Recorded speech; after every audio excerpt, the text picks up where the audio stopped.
नमस्कार बच्चों, मैं आपकी हिंदी अध्यापिका ज्योति शर्मा। जैसा कि आज हम पाठ 9 जिसका नाम सदाचार है उसका अध्ययन करेंगे। सर्वप्रथम तो हम सदाचार का मतलब समझते हैं कि सदाचार का क्या अर्थ होता है। सदाचार अर्थात सदा प्लस आचार, इसमें दो दो वर्ड आ रहे हैं, दो शब्द आ रहे हैं, सदा प्लस आचार। और सदाचार का मतलब क्या होता है? अच्छा व्यवहार। आचार माने व्यवहार, हम कैसा बिहेव करते हैं। अगर सदाचार है मतलब हम अच्छा बिहेव करते हैं, अच्छा व्यवहार करते हैं। तो इस पूरे पाठ में हमें यह नाम से ही समझ में आ रहा है कि कहीं ना कहीं हमें ऐसे एक विषय के बारे में बताया जा रहा है कि हमें हमेशा अच्छा व्यवहार रखना चाहिए, दूसरों के साथ में हमें हमेशा अच्छा जो है व्यवहार करना चाहिए। अगर हम किसी के साथ में बुरा व्यवहार करते हैं तो इसका मतलब हमें भी कहीं ना कहीं कोई कमी है। और अगर हम सबके साथ में अच्छाई से बोलते हैं, अच्छाई का व्यवहार करते हैं, तो हम भी अच्छे हैं। कहते हैं ना कि खुद अच्छे होते हैं तो पूरा संसार जो होता है वो अच्छा होता है।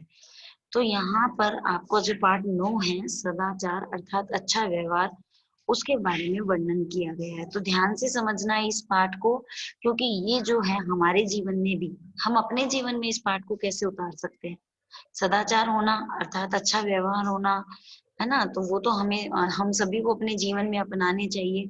तो इस पाठ के माध्यम से हम हमारे जीवन में किस तरीके से एक अच्छे व्यवहार को अपना सकते हैं, उसके बारे में बताया गया है।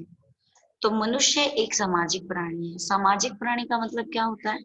सामाजिक अर्थात समाज में रहने वाला एक प्राणी। हमने पहले इससे पहले हमने पाठ 8 पढ़ा था, पाठ 7 पढ़ा था, जिसमें था कि एक नया समाज बना है ना, जिसमें ये था कि मिट्टी के जो कण है उसको हम चंदन समझे। और हर घर घर में हम जो है, जिस प्रकार से सूर्य जो है वो अपनी किरण से रोशनी फैला देता है, उसी प्रकार से हम हमारे व्यवहार से रोशनी फैला सकते हैं। तो सामाजिक, समाज प्लस इक, सामाजिक जो हम समाज में रहने वाले हैं, तो हम सब समाज में रहने वाले हैं, जहां पे भी हम रह रहे हैं तो वो समाज है। और सामाजिक प्राणी, प्राणी मतलब हमसे संबंधित हो गया।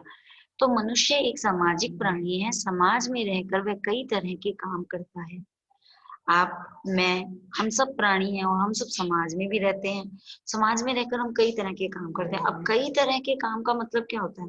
कुछ लोग होते हैं जो अच्छा काम करते हैं, कुछ लोग जो होते हैं वो बुरा काम करते हैं, और कुछ लोग ऐसे होते हैं जो किसी भी स्वार्थ को, मतलब अपना भला ना चाहकर लोगों का भला चाहते हैं, ऐसे भी काम करते हैं।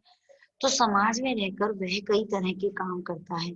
परंतु समाज के कुछ नियम हैं, और नियमों के अनुकूल किया गया काम ही सदाचार कहलाता है। समझ में बात आई कि सदाचार का मतलब अच्छा व्यवहार।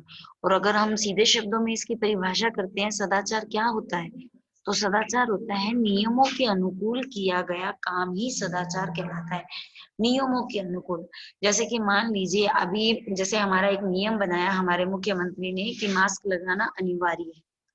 अगर कोई इस मास्क को नहीं लगाता और वो ऐसे ही चला जाता है, तो उसको क्या देने पड़ेंगे? उसके एवज में उसको पैसे देने पड़ेंगे। तो नुकसान किसका हुआ? नुकसान उसी का हुआ ना जिसने नियम को नहीं माना। किसी भी तरीके का, जैसे कि सड़क सुरक्षा में हमें हेलमेट कंपलसरी होता है, पर कई लोग हेलमेट नहीं लगाते और एक्सीडेंट हो जाता है, तो दुर्घटना हो गई। तो नियमों के अनुकूल किया गया काम ही सदाचार कहलाता है। अब नियम कुछ भी हो सकते हैं, जो नियम रूल रेगुलेशंस जो हमारे समाज ने बनाए हैं, उन्हें हमें मानना पड़ेगा। अगर हम नहीं मानेंगे तो मतलब हम एक अच्छे व्यवहार का अनुकरण नहीं कर रहे हैं। तो आपको समझ में आया कि सदाचार क्या होता है, कि नियमों के अनुकूल किया गया काम ही सदाचार कहलाता है। जैसे, अब ये तो बातें बड़ी हो गई। अब हमारे से संबंधित जो एक छात्र होता है, छात्रों से संबंधित, विद्यार्थियों से संबंधित जो नियम होते हैं वो क्या होते हैं? नंबर 1, गुरुजनों का आदर करना। तो सबसे पहले तो सदाचार यही होता है कि हम अपने गुरुजनों का आदर करें, आपसे जो बड़े हैं उनका आदर करें, जो आपको एक विकासशील मार्ग दिखाते हैं। गुरुजन क्या होते हैं? गुरुजन जो आपको आपका, आप में ग्रोथ करते हैं, आपको विकसित करते हैं, एक नई उच्च पद पर आपको ले जाना चाहते हैं। तो सबसे पहले गुरुजनों का आदर करना, उसके बाद में सत्य बोलना, हमेशा सच बोलना चाहिए। जो झूठ, कहते हैं ना कि एक बार झूठ बोला हुआ वो 100 बार हमें तकलीफ देता है, इसलिए हमें क्या करना चाहिए? हमेशा सच बोलना चाहिए। अगर हमारी कोई गलती होती है तो उसे भी हमें स्वीकार करके सच बोलना चाहिए। फिर उसके बाद में आता है सेवा करना। सेवा करना का मतलब यहाँ है कि आपके बड़े बुजुर्ग होते हैं, कोई सेवा करना मतलब मनुष्य मनुष्य की नहीं, अगर कोई मान लीजिए कोई पशु पक्षी भी कष्ट में है तो हमें उसकी भी सेवा करनी चाहिए। जब आप किसी की समाज में रहते हुए किसी की सेवा करोगे तो आपके अंदर ये भाव आ जाएंगे, और जब सेवा का भाव आ जाएगा तो आप अपने आप ही विनम्र बन जाएंगे। सेवा करना, किसी को कष्ट न पहुंचाना, किसी को अपनी तरफ से कोशिश करो कि हमेशा किसी को दुख ना पहुंचाया जाए। दुख पहुंचाने का मतलब भी तो क्या होता है, ईश्वर ने हमें मनुष्य रूप इसलिए दिया कि हम लोगों की सहायता कर सके, है ना। अगर हम किसी को कष्ट पहुंचाते हैं तो मतलब जो नियम बनाए गए हैं उन नियमों के विरोध में चल रहे हैं। मधुर वचन बोलना, मधुर वचन मतलब मीठे वचन बोलना, हमेशा मीठा बोलना चाहिए, किसी को कटु वचन नहीं बोलने चाहिए। कटु वचन में क्या होगा, सामने वाला हमसे नाराज भी हो जाएगा, हमसे झगड़ा भी हो सकता है ना, और झगड़े में बात कितनी भी बढ़ सकती है। तो इसलिए हमेशा मधुर वचन बोलने चाहिए, विनम्र रहना, हमेशा नम्रता से रहना। वी प्लस नम्र, नम्र मतलब हमेशा सरल स्वभाव रखना चाहिए। ठीक है, हमेशा हमें कैसा स्वभाव रखना चाहिए, हमें सरल स्वभाव रखना चाहिए, क्योंकि हम अगर सरल स्वभाव नहीं रखेंगे तो क्या होगा।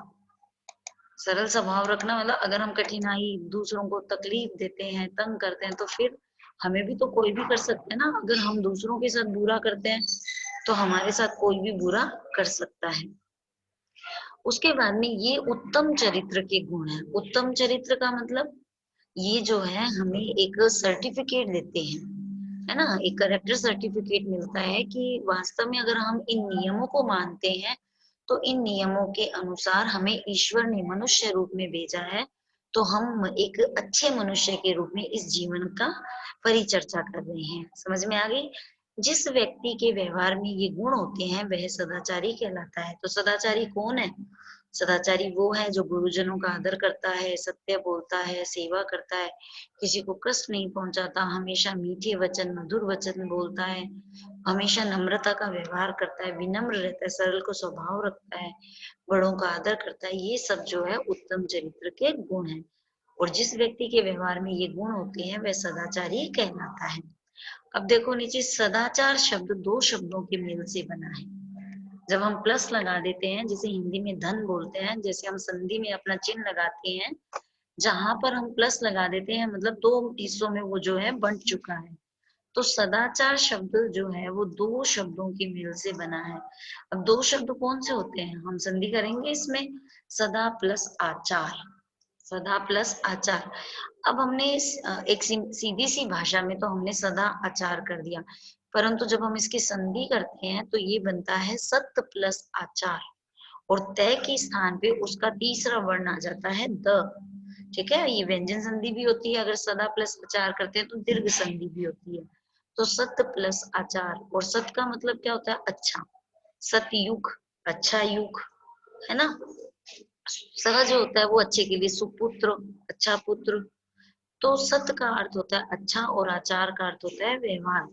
इस तरह सदाचार का अर्थ जब हम करते हैं तो पूरे सदाचार का हमारा अर्थ बनता है अच्छा व्यवहार। अच्छे व्यवहार से ही व्यक्ति की सदाचारी होने की पहचान होती है। आपने सुना है first impression is the last impression. आपकी जो पहली छवि होती है वह आपके अंतिम छवि तक आपकी पहचान करवाती है। अगर आप अच्छा व्यवहार करेंगे तो आप हमेशा अच्छे ही माने जाओगे, और अगर आप शुरू में किसी से बुरा व्यवहार करते हो, गलत बोलते हो, जोर से बोलते हो, सामने बोलते हो, लड़ाई झगड़ा करते हो, तो वह सदाचारी होने की पहचान नहीं होती। तो सदाचारी की पहचान होती है अच्छे व्यवहार से, व्यक्ति के सदाचारी होने की पहचान होती है। सदाचारी बनने के लिए ईमानदार होना आवश्यक है। सदाचारी बनने के लिए हमें क्या करना पड़ेगा, सबसे पहले हमें ईमानदार बनना है। और ईमानदार का मतलब क्या होता है, झूठ नहीं बोलना, किसी बात में किसी के साथ में धोखाधड़ी नहीं करनी, है ना, वो ईमानदार होता है। जो बात सच है उस बात को वैसे के वैसे परोस देना, है ना। तो सदाचारी बनने के लिए, अच्छा आचरण, अच्छा व्यवहार करने के लिए हमें ईमानदार होना आवश्यक है। जो व्यक्ति अपने प्रति ईमानदार होता है वह सबके प्रति ईमानदारी बरतता है। यहाँ पे कितनी अच्छी बात कही है कि जब हम खुद अच्छे होते हैं, हम स्वयं अच्छा व्यवहार करते हैं, तो हमें दूसरे वाले से भी उसके एवज में अच्छा ही व्यवहार मिलता है। अगर हम सामने वाले को एक पत्थर मारते हैं, तो दूसरे वाला हमें 2 पत्थर मारेगा, क्योंकि अब गांधीगिरी नहीं है कि एक आप गाल आगे कर दो तो आपको एक थप्पड़ है, तो दूसरा गाल भी आगे कर दो और आप थप्पड़ खा लो, है ना। तो इसलिए हमें ईमानदारी, हमेशा ईमानदारी के साथ व्यवहार करना चाहिए। अगर हम ईमानदारी करते हैं, तो दूसरे वाला भी हमारे प्रति ईमानदारी ही करता है। चाहे ईमानदारी का मतलब ये नहीं है कि हम सिर्फ कुछ पर्टिकुलर कुछ काम होते हैं उनमें ईमानदारी दिखा लें। ईमानदारी का मतलब होता है, ईमानदारी किसी में भी हो सकती है, सेवा की बात में हो सकती है, कर्तव्य की बात में हो सकती है, धन की बात में हो सकती है, कमाई की बात में हो सकती है, लेने की बात हो या देने की बात हो। आप समझ गए कि ईमानदारी का मतलब ये नहीं है कि मुझे आज इस रास्ते से जाना है, तो मैं बिल्कुल भी बेईमानी नहीं करूंगा कि मैं शॉर्टकट ले लूं, ऐसा नहीं है। तो ईमानदारी कहीं भी हो, ईमानदारी अगर हमें किसी की सेवा करनी है, मान लीजिए घर में दादा दादी है, ठीक है, और आपका रोजाना का एक नियम है कि आप दादी के रात को पैर दबाते हो या दादा के पैर दबाते हो, कभी कभी आप क्या करते हो, उसको इग्नोर कर देते हो, तो मतलब आप उस ईमानदारी से, सेवा वाला जो भाव है ईमानदारी का, उससे दूर हो गए हो, है ना। तो सेवा, कर्तव्य, धन, कमाई, किसी को लेना है, हम किसी से 10 रुपए लेते हैं और फिर हम बेईमानी करते हैं, उसको कहते हैं कि नहीं हमने तो तुमसे 8 रुपए लिए थे और 2 रुपए खुद खा गए, तो वो भी बेईमानी हुई। तो कमाई हो चाहे लेने की बात हो, देने की हो, हमें ईमानदारी दिखानी है, सब में उसका व्यवहार ईमानदारी पूर्ण रहता है। अगर हम इन सब चीजों का ध्यान रखेंगे, तो हमारा जो व्यवहार होगा वो ईमानदारी पूर्ण होगा। ईमानदार व्यक्ति गरीब होते हुए भी धनी होता है। कितनी अच्छी बात है, धनवान होना। धनवान का मतलब ये नहीं होता कि हमारे पास बहुत सारा पैसा है तो हम धनवान है। हम या जैसे हम कह सकते हैं कि धनवान में जैसे टाटा बिरला है ना, तो हम कह देंगे हम धनवान। धनवान का मतलब होता है कि ईमानदार होना। अगर कोई व्यक्ति गरीब है और वो ईमानदार है, वो कभी गलत नहीं करता है, वो कभी किसी से झगड़ा नहीं करता, हमेशा अच्छा व्यवहार करता है, तो उसका मतलब क्या हुआ कि वो गरीब होते हुए भी वो व्यक्ति जो है वो ईमानदार है। समझ में आया? क्योंकि ईमानदारी के कार्यों से उसे सम्मान और आनंद मिलता है। आप भी करके देखो, कभी अगर कोई बेईमानी करता है, बच्चे तो बेईमानी करते भी नहीं है, अगर कभी हम भूलवश कर भी लेते हैं, तो हमें हमेशा गलती पर सच बता देना चाहिए। और जब हम वो सच बता देंगे तो हम एक बोझ से मुक्त हो जाएंगे, है ना। कभी कभी हम क्या करते हैं, गली में खेल रहे हैं और किसी से झगड़ा हुआ और उसको मार के आ गए और घर आके कह देते हैं कि नहीं हमने तो नहीं मारा, तो वो जो झूठ का बोझ है वो हमेशा बना रहेगा। और अगर आप बोल दो कि हाँ मुझसे लग गई, मैंने मार दिया, तो आप हमेशा फ्री हो जाओगे। तो ईमानदारी, जो ईमानदारी करता है, अच्छा व्यवहार करता है, उसे हमेशा सम्मान और आनंद मिलता है। बेईमान व्यक्ति धनी तो हो सकता है, परंतु वह सम्मान और आनंद प्राप्त नहीं कर सकता। पैसा तो बहुत सारा होता है लोगों के पास, धनी का मतलब किसी भी चीज से धनी हो सकता है, परंतु वो जब बेईमानी करता है तो उसे ना तो सम्मान प्राप्त होता है, ना तो कोई रिस्पेक्ट देता है, और ना ही उसे कोई जीवन में आनंद होता है ना। कोई भी आनंद नहीं होता, वो हमेशा टेंशन में ही रहता है। तो हमेशा उसको यही चिंता सताती रहती है कि मैं पकड़ा जाऊंगा, मेरे साथ ऐसा हो जाएगा, मेरा सारा धन चला जाएगा। तो उसे ना सम्मान मिलता है समाज में रहते हुए और ना ही आनंद प्राप्त हो सकता है। जो व्यक्ति सदाचारी होता है वह अनुशासित एवं संयमी भी होता है। जो व्यक्ति सदाचारी होता है उसकी क्या विशेषता होती है? वह अनुशासित होता है ना। जैसे गांधी जी क्या कहते थे कि निज पर शासन फिर अनुशासन, है ना। तो जब स्वयं हम सदाचारी होंगे, हम स्वयं ईमानदार होंगे, तो क्या होगा, हम में संयम भी होगा, क्योंकि हम में है ही इतनी बड़ी विशेषता कि हम लोग जो है संयम भी रख सकते हैं। समझ में आई बात? आगे देखो, इन गुणों को उसके बोलचाल, कार्य, व्यवहार, है ना, इन सब में ये सब चीजें काम आती है। तो उनके इन गुणों को, ये जितने भी गुण होते हैं, बेईमानी नहीं करना, सबसे मीठा बोलना, ईमानदारी रखना, तो अनुशासित होना, संयमी होना, इन गुणों को उसके बोल चाल, कार्य व्यवहार, खान पान और रहन सहन आदि में देखा जाता है। अब यहाँ पर एक बात आई कि दिमाग में एक बात आती है कि चलो बोलचाल मतलब मीठी बोली बोलनी चाहिए, कार्य ईमानदारी से कार्य करना चाहिए, व्यवहार हमेशा पोलाइट विनम्र होना चाहिए, खान पान से संबंधित क्या बात आती है यहाँ पे? खान पान का मतलब आपने हमेशा एक कहावत सुनी होगी कि जैसा खाएंगे अन्न वैसा रहेगा मन। सुनते हैं ना हम लोग। अभी जैसे जंक फूड खाते हैं तो कैसा मन हो जाता है, क्रोधित, चिड़चिड़ा, गुस्सा आना। कभी कभी खा सकते हैं एक महीने में एक आधी बार, परंतु रोजाना जंक फूड खाएंगे तो हम चिड़चिड़े हो जाएंगे। क्योंकि उससे हमारी पाचन शक्ति जो है वो कमजोर होती है। और जब पाचन शक्ति कमजोर होती है तो हम हमारे स्वभाव में भी परिवर्तन आ जाता है। हमें कुछ अच्छा नहीं लगता, हमें गुस्सा आता है, चिड़चिड़ापन आता है। तो यहाँ पर ये जो बात है ना, खान पान का मतलब इससे इसीलिए संबंधित है कि जैसा खाओगे अन्न वैसा रहेगा मन। अगर अच्छा अच्छा खाओगे, ताकत वाली चीजें खाओगे और हमारे शरीर को जो फायदा देती है ऐसी चीजें खाओगे तो क्या होगा, मन अच्छा रहेगा। और जब मन अच्छा रहेगा तो हम कुछ बुरा काम करने का सोचेंगे ही नहीं। तो इसलिए यहाँ पर ये शब्द आया खान पान। उसके बाद में रहन सहन आदि में देखा जाता है। रहन सहन आप किस तरीके से रहते हो। यहाँ पे रहन सहन का मतलब है कि आप, जैसे हमने एक चैप्टर पढ़ा था स्वस्थ तन स्वस्थ मन, है ना। अगर हम रोजाना नहाते हैं, सिर्फ कपड़े चेंज कर लेते हैं, तो हमारा रहन सहन सिर्फ ऊपर से तो हम लोग क्या करते हैं, अच्छे अच्छे कपड़े पहन लेते हैं ना, स्मार्ट बन जाते हैं और एकदम टशन में आ जाते हैं। पर वो टशन किस काम का, जो हमें अंदर से ही अच्छा नहीं रखे, है ना। तो इसलिए हमारा रहन सहन जो है वो ऊपर से सुंदर नहीं होना चाहिए। अगर हम हमारे शरीर को वास्तव में अंतर मन को अच्छा बनाएंगे तभी हम ईमानदार बन सकते हैं। और जब ईमानदार बनेंगे तो सदाचार का व्यवहार अपने आप ही आ जाएगा। उसके बाद में वह स्वयं अनुशासित रहकर अच्छे व्यवहार का परिचय देता है। पहले हमें अपने ऊपर, किसी भी बात को करने से पहले हमें अपने ऊपर अमल करना चाहिए। क्या मैं सामने वाले को ये बात कर रहा हूँ, मैं खुद ऐसा हूँ। जब आपको अंदर से एक आवाज आती है कि हाँ मैं ऐसा करता हूँ, तभी मैं सामने वाले को कह सकता हूँ। तो यहाँ पे इस बात का मतलब ये हुआ कि आप खुद डिसिप्लिन में रहेंगे, खुद अनुशासित रहेंगे, तभी आप जो है वो दूसरों को अपने व्यवहार का परिचय दे सकते हैं। ठीक है, आगे देखो। सत्य बोलना एक प्रकार की अखंड तपस्या है। अखंड का मतलब क्या होता है, जो कभी खंडित नहीं होता। आपने देखा होगा कि कभी कभी मंदिरों में या घरों में जब बड़ा कोई फेस्टिवल आता है, जैसे हनुमान जी का मेला, हनुमान जयंती, कृष्ण जयंती, कुछ भी ऐसा बड़ा होता है, या घर में जैसे सुंदरकांड आदि होते हैं, तो हम एक अखंड दीप जलाते हैं। मतलब वो नॉन स्टॉप, है ना, वो जलता ही रहता है अखंड। उसको हम जैसे ऐसे तो हम दीपक जलाते हैं तो आरती करके दीपक को कर देते हैं, पर यहाँ पे अखंड तपस्या का मतलब ये हुआ कि जो कभी खंडित नहीं होता है, उसमें कोई भी ऐसी खंडन वाली कोई चीज नहीं आती है, वो अखंड तपस्या होती है। और सत्य बोलना वास्तव में एक क्या है, अखंड तपस्या है। झूठ बोलना अच्छा नहीं माना जाता। झूठ बोलना अच्छा नहीं माना जाता मतलब झूठ बोलना अच्छा होता ही नहीं है।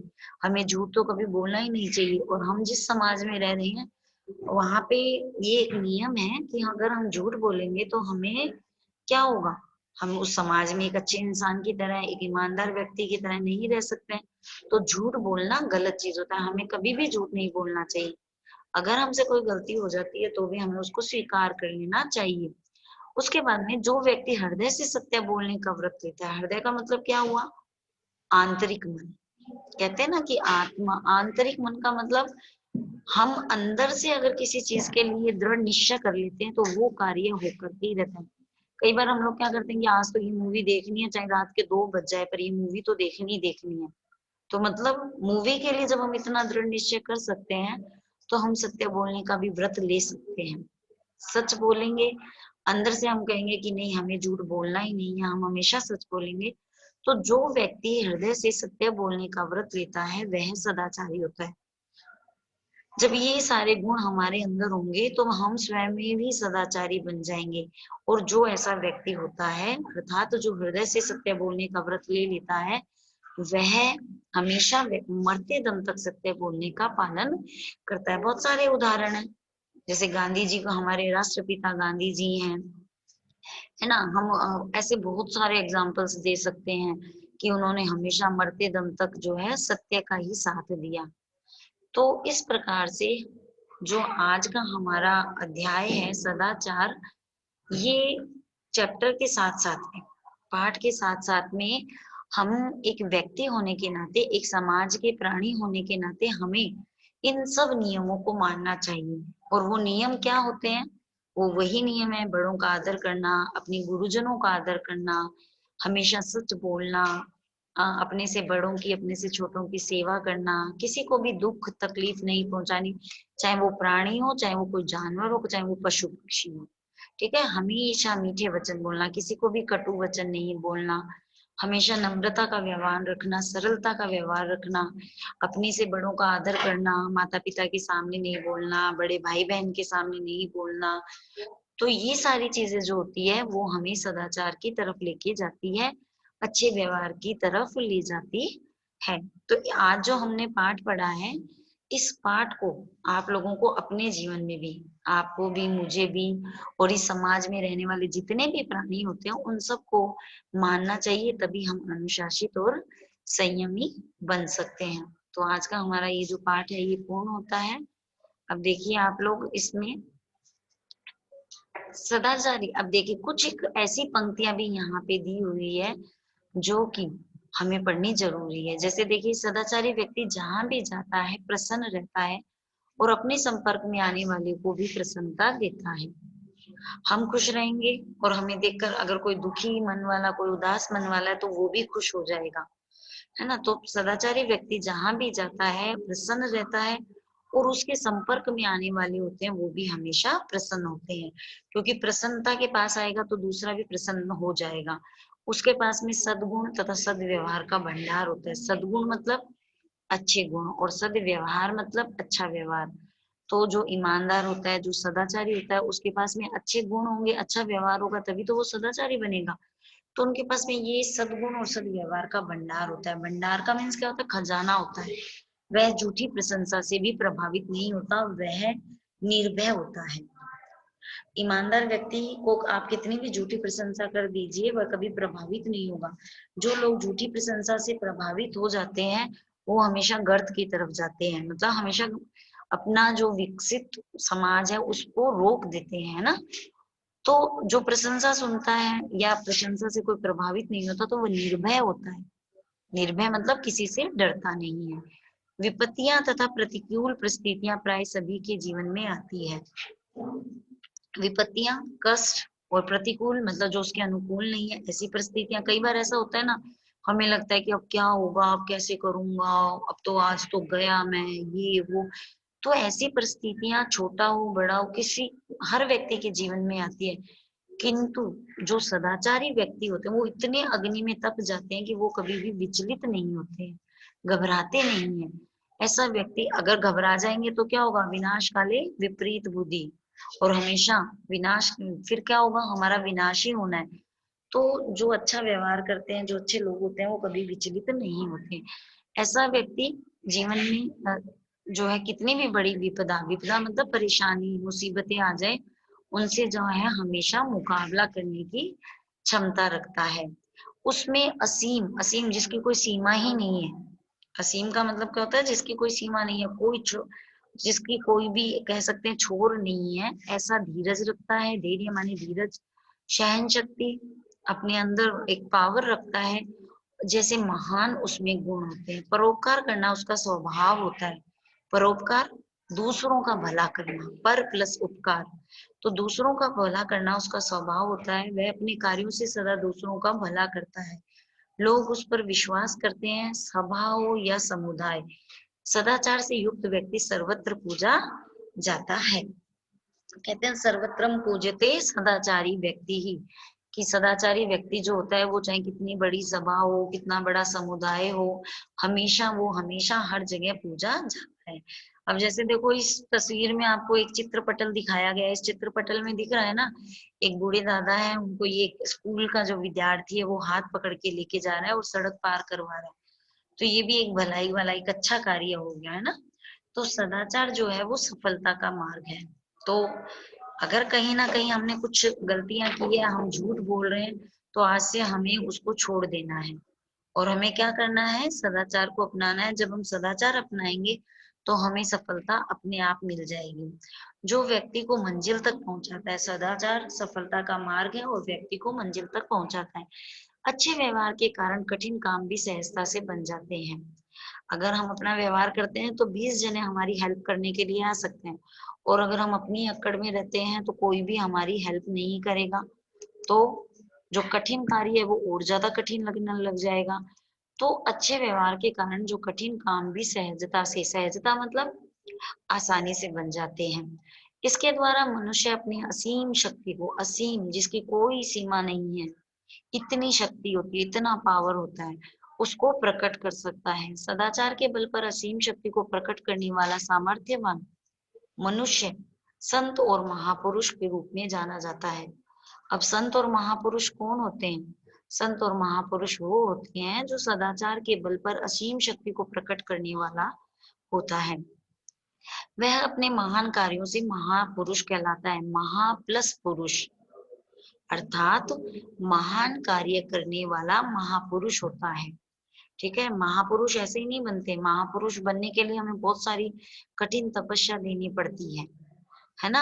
अखंड जिसे हम कहते हैं उसकी तरह बनना पड़ता है, अपने अंदर असीम सीमा लेके आनी पड़ती है, अपने अंदर ताकत लानी होती है, तब हम महापुरुष बन सकते हैं। ऐसे ही जो महापुरुष बनते हैं हमारे आदर्श होते हैं, उनका अच्छा व्यवहार, सदव्यवहार, अच्छा व्यवहार अनुकरणीय होता है। अनुकरण मतलब फॉलो करने वाला, है ना, हम उसका अनुकरण कर सकते हैं।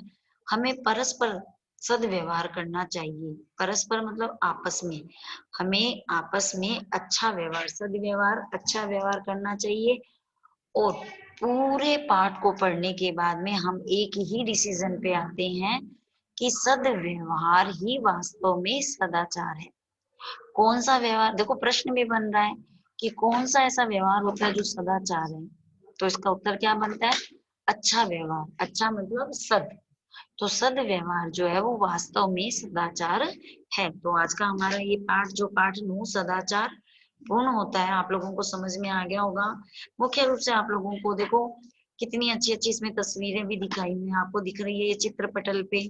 यहाँ एक बच्चा जो है वो अपने माता और पिता के आगे नमस्कार कर रहा है, और वो उनको उसके नमस्कार करने के स्वरूप उसको आशीर्वाद दे रही है।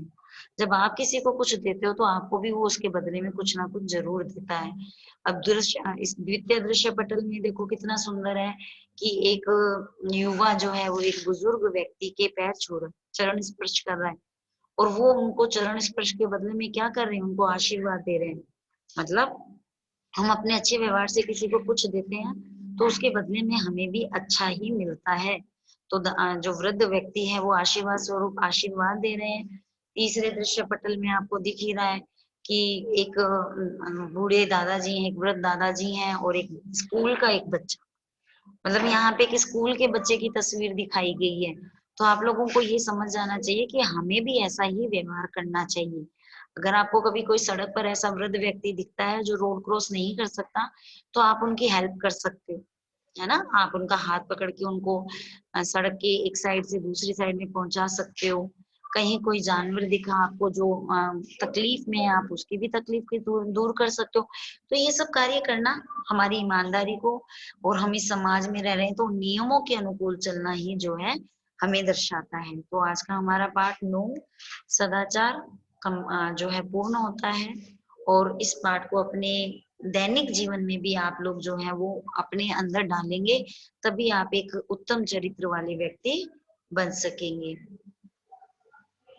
अब इसके जो प्रश्न उत्तर हैं वो हम अपने अगली क्लास के अंदर करेंगे।